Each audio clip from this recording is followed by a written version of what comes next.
Hello everyone, सुप्रभातम। मैं Pravesh Sharma. Welcome back to my channel. शिक्षण विषय संस्कृत यानी कि टीचिंग सब्जेक्ट ऑफ संस्कृत के अंतर्गत हम देखेंगे संस्कृत का प्रशिक्षण की प्रणालियाँ। तो आइए इसी विषय में हम बात करते हैं।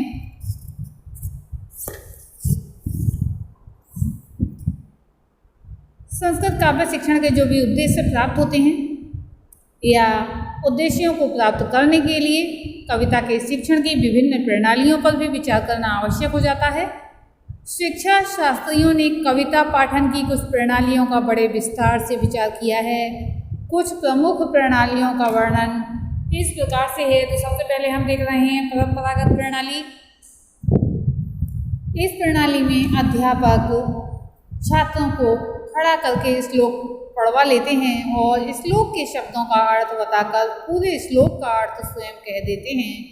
कभी कभी छात्रों द्वारा भी वे अर्थ कहलवा देते हैं। यद्यपि ये परंपरागत प्रणाली है, किंतु इसका प्रयोग पहले साधारण कोटि के अध्यापक ही करते थे। अभी भी अनेक अध्यापक स्कूलों और कॉलेजों में इसी प्रणाली का प्रयोग करते जा रहे हैं। ये प्रणाली ये कह सकते हैं कि नीरस होती है और इससे कविता की दिशा में उद्देश्य पूरे नहीं हो पाते। इस प्रणाली में कविता का पढ़ाना गद्य के पढ़ाने के समान ही हो जाता है। ऐसे छात्र श्लोक के शब्दों का अर्थ तो जान लेते हैं, समझ लेते हैं, किंतु इससे कविता सौंदर्य का बोध उन्हें नहीं हो पाता है। उदाहरण के लिए एक श्लोक पढ़ना है। मान लीजिए, नीलांबुज श्यामल कोमलांग सीता समारोपित वाम भागम पाणो महासायक चारुचापम नमामि रामम रघुवंशनाथम। परंपरागत प्रणाली से पढ़ाने वाला अध्यापक इस श्लोक को स्वयं पढ़कर एक छात्र से पढ़वा लेगा और उसका अर्थ इस प्रकार से छात्रों को बता देगा कि जिनका शरीर नीले कमल के समान श्याम है और जिनके बाएं भाग में सीता जी सुशोभित होती हैं और जिनके हाथ में धनुष और बाण है, उन रघुकुल के स्वामी राम को मैं प्रणाम करता हूँ। इसके अर्थ को बताने से पहले या बीच बीच में अध्यापक अम्बुज, समारोपति, पाणो, महासायक आदि शब्दों के अर्थ भी बता देता है। ये प्रणाली मनोविज्ञान के सिद्धांतों के अनुकूल नहीं है, अतः इसका प्रयोग जो है हर समय नहीं किया जाना चाहिए। कभी कभी के लिए तो ये है कि बालक जान और समझ लेते हैं सौंदर्य अनुभूति किस तरह से की जानी है, किंतु हमेशा ही इसके प्रचलन से छात्र उसको ठीक प्रकार से समझ नहीं पाते हैं। अब हम देखेंगे गीत तथा नाट्य प्रणाली। गीत तथा नाट्य प्रणाली, यह प्रणाली प्रारंभिक स्तर पर 7वीं कक्षा तक के छात्रों को पढ़ाने में काम आ सकती है। यदि पाठ्य कविता बाल गीत है, इन बाल गीतों में अर्थ का कोई महत्व नहीं होता। इन गीतों का उद्देश्य बालकों को लय, ताल आदि से परिचित कराना होता है। इनसे संगीत तत्व ही, इसमें जो है संगीत तत्व ही मुख्य तत्व होता है। छात्र संगीत से बड़ा प्रेम करते हैं, वे लय और ताल से गाना बहुत पसंद करते हैं। इन बाल गीतों को पढ़ाते समय शब्दार्थ पर ध्यान न देकर ध्वनि तत्व पर ही ध्यान देना चाहिए। कविता की भाषा सरल होनी चाहिए ताकि छात्र उसे कंठस्थ कर सकें। एक एक छात्र से बाल गीत को जो है एक तरह से उसका गायन कराना चाहिए और साथ ही समवेत गान के रूप में भी उनसे उसका पाठ कराना चाहिए। गायन के समय हाथ से ताली भी दिलाई जा सकती हैं। संस्कृत भाषा में प्रारंभिक कक्षाओं के लिए उपयुक्त बाल गीत एवं अभिनय गीत बहुत कम उपलब्ध हैं, अतः इस प्रणाली के उपयोग करने का संस्कृत के शिक्षक को बहुत कम अवसर प्राप्त होता है। अब हम देखेंगे व्याख्या प्रणाली।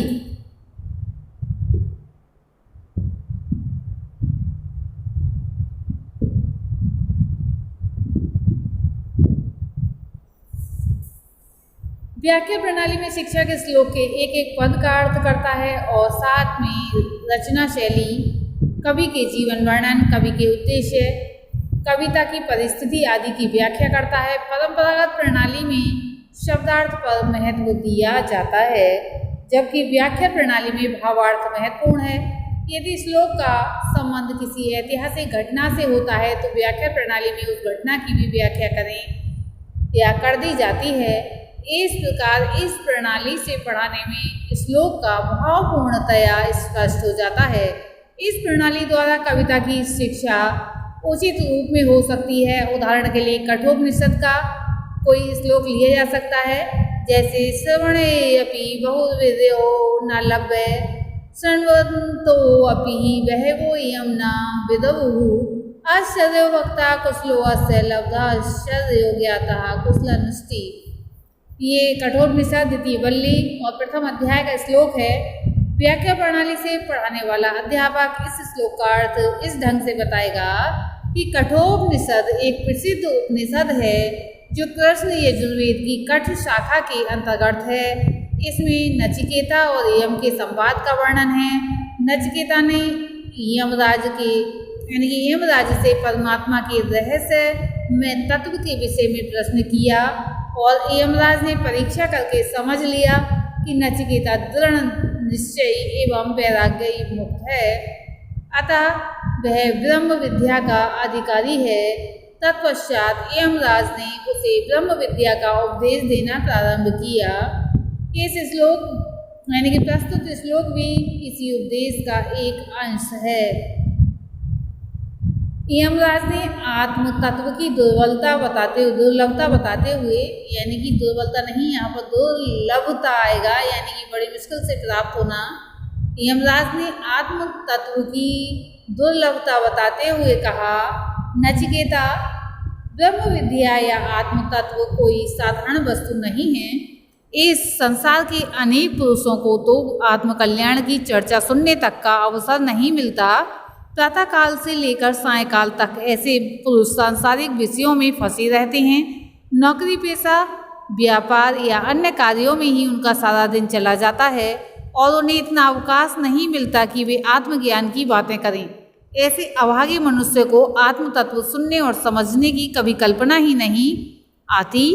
कुछ व्यक्ति ऐसे होते हैं जो आत्म तत्व को सुनना समझना श्रेष्ठ समझकर उसके विषय में सुनते तो हैं, किंतु ये रहस्यमय तत्व उनके गले नहीं उतरता। उनका मन विषयों में इतना फंसा होता है और बुद्धि इतनी मोह कल्लीला होती है कि वे ब्रह्म विद्या को समझ नहीं पाते। पुरुष कुशाग्र बुद्धि होते हैं और इस तत्व को समझ लेते हैं। उनमें भी ऐसे आश्चर्यमय पुरुष तो बिरले ही होते हैं जो इस तत्व का यथार्थ रूप से वर्णन करने वाले समर्थ वक्ता हों। इसी प्रकार ऐसे पुरुष भी बिरले ही होते हैं जिन्होंने आत्म तत्व को प्राप्त करके अपना जीवन सफल किया हो और किसी ऐसे अनुभवी आत्मदर्शी ब्रह्मवेत्ता आचार्य के द्वारा उपदेश प्राप्त करके उपदेश के अनुसार मनन निधिध्यासन करते हुए ब्रह्मा का साक्षात्कार किया हो। इस प्रकार के महापुरुष कोई एक ही होते हैं। अतः आत्म तत्व में सर्वथा जो है सर्वत्र ही दुर्लभता है। इस प्रकार हम देख सकते हैं कि व्याख्या प्रणाली में श्लोक से एक एक पद का भावार्थ स्पष्ट कर दिया जाता है और संपूर्ण श्लोक के पीछे जो प्रसंग अंत कथा या फिर दर्शन छिपा होता है उसकी भी व्याख्या कर दी जाती है। इसी के साथ देखेंगे दंडान्वय प्रणाली। संस्कृत एक संश्लेषणात्मक भाषा है। संश्लेषणात्मक भाषा में परसर्ग मूल शब्दों के साथ ही संयुक्त रहते हैं, जबकि विश्लेषणात्मक भाषा में वे मूल शब्द प्रीपोजिशन मूल शब्द के पृथक लिखे जाते हैं। विश्लेषणात्मक भाषा में वाक्य के अंतर्गत शब्दों की स्थिति का विशेष महत्व है। एक शब्द को इधर उधर कर देने से अर्थ का अनर्थ हो जाता है। जैसे राम किल्ड रावण, ये वाक्य है का अर्थ है राम ने रावण को मारा।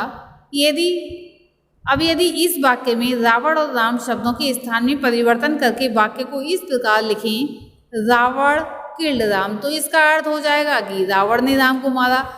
अब संस्कृत में ऐसा झगड़ा नहीं है, उसमें हम चाहें रामः रावणम हतवान लिखें या फिर रावणम राम हतवान, तो ये लिख लें, या फिर हतवान रावणम रामा लिखें। सभी का अर्थ एक ही होगा, किंतु इससे एक समस्या अवश्य आ जाती है। छात्रों को कभी कभी कर्ता, कर्म, क्रिया आदि को वाक्य में ढूंढना पड़ता है। संस्कृत में श्लोक से यह कार्य कुछ और जटिल हो जाता है, क्योंकि इसमें कर्ता और उसके विशेषण अथवा कर्म और उसके विशेषण अलग अलग पड़े रहते हैं। अच्छाई यही है कि विभक्तियों का ज्ञान हो जाने पर उन्हें समझना बहुत आसान होता है। इस श्लोक के अर्थ को मातृभाषा में अच्छी तरह समझने के लिए श्लोक के मुख्य वाक्य को ढूंढना और उसके अनुसार कर्ता, कर्म और क्रिया का पता लगाना आवश्यक है। इसे ही दंडान्वय कहते हैं। संस्कृत की कविता के अध्ययन में अन्वय का विशेष महत्व है। अन्वय से श्लोक का भाव समझने में सरलता होती है। अन्वय प्रबोध के अनुसार अन्वय दो प्रकार का होता है, दंडान्वय और खंडान्वय। दंडान्वय, खंडान्वय यानी कि दंडवत खंड विभेदो अन्वया उच्यते। अन्वय प्रबोध में दंडान्वय की परिभाषा इस प्रकार बताई गई है। आद्य विशेषणम योज्यम विशेष्यम तदंतरम कृतवाण मूलहत प्रभुप्ते इयम पूर्व दंडान्वय भवेत। दंडान्वय में मुख्य वाक्य का ढूंढना आवश्यक होता है। मुख्य वाक्य ढूंढने के लिए विभक्तियां एवं प्रत्ययों का ज्ञान आवश्यक है। कुछ बातें तो छात्र मातृभाषा के अध्ययन के समय ही सीखे होते हैं। छात्रों को इस बात का परिचय रहता ही है कि वाक्य यदि कर्तवाच्य में है तो कर्ता में प्रथमा विभक्ति और कर्म में द्वितीय विभक्ति होगी। यदि वाक्य कर्मवाच्य में है तो कर्ता में तृतीया होगी और कर्म में प्रथमा विभक्ति होगी। फिर से इस बात को बता देते हैं कि वाक्य में यदि वाक्य जो है कर्तवाच्य में है तो कर्ता में प्रथमा विभक्ति होती है और कर्म में द्वितीय विभक्ति होती है, और वाक्य में यदि कर्मवाच्य में है तो कर्ता में तृतीय विभक्ति होती है कर्मवाच्य में, और कर्म में प्रथमा विभक्ति होती है। कर्मवाच्य में क्रिया कर्म के पुरुष एवं वचन के अनुसार होगी। कृदंत में तो कर्म के अनुसार ही क्रिया और का लिंग होता है। जब छात्र प्रधान वाक्य ढूंढ लें तो वाक्य में प्रयुक्त विशेषणों, अव्ययों एवं क्रियाओं को भली प्रकार वर्णन करें। बस यही दंडान्वय है। पद खंड को एक पूर्ण वाक्य में दंड में बदलना ही दंडान्वय है। दंड का अर्थ है गांव वाला डंडा, यानी कि यहीं पर दंड वाक्य का सूचक है। दंडान्वय करते समय अध्यापक या प्राध्यापक छात्रों से इस प्रकार प्रश्न कर सकता है, इस श्लोक में कर्ता कौन है, इसमें कर्म कौन है, इस पद की क्रिया छांटिए। जैसे मान लीजिए कोई श्लोक है, उष्ट्राणाम विवाहेषु गीतम गायन्ति गर्दवा अन्योन्यं प्रशंसन्ति अहो रूपम अहो ध्वनि। तो दंडान्वय प्रणाली से इस प्रकार पढ़ाया जाएगा। इसमें प्रश्न किया जाएगा, इस पद में कर्ता बताइए, तो उत्तर होगा गर्दवा। इसमें क्रिया कौन सी है, गायन्ति तथा प्रशंसन्ति। इसमें कर्म कौन सा है, गायन्ति का कर्म, गीतम या प्रशंसन्ति का कर्म, अन्योन्यम। अब इसी प्रकार के एक दो प्रश्न अन्य यानी प्रश्नों के पश्चात अध्यापक छात्रों की सहायता से जो है इसको रख दिया जाएगा। उष्ट्राणाम विवाहेषु गर्दवा गीतम गायन्ति अहो रूपम अहो ध्वनि अन्योन्यम प्रशंस्यति। इस प्रकार से दंडान्वय प्रणाली प्रारंभ में छोटे बच्चों को पढ़ाने में उपयोगी हो सकती है, किंतु इसमें जो प्रश्न किए गए हैं वे बड़े अलग टाइप के होते हैं और सभी प्रश्नों के संबंध केवल व्याकरण से होता है। व्याकरण के प्रश्न पद की रसानुभूति में प्रायः बाधा डालते हैं, इसलिए उच्च कक्षाओं के लिए दंडान्वय प्रणाली ज़्यादा विशेष रूप से अच्छी नहीं मानी जाती है। तो आज की इस वीडियो में समय को देखते हुए इतना ही। अब नेक्स्ट वीडियो में खंडान्वय प्रणाली, भाषा प्रणाली, तुलना प्रणाली इत्यादि देखेंगे। आज के लिए इतना ही। धन्यवाद।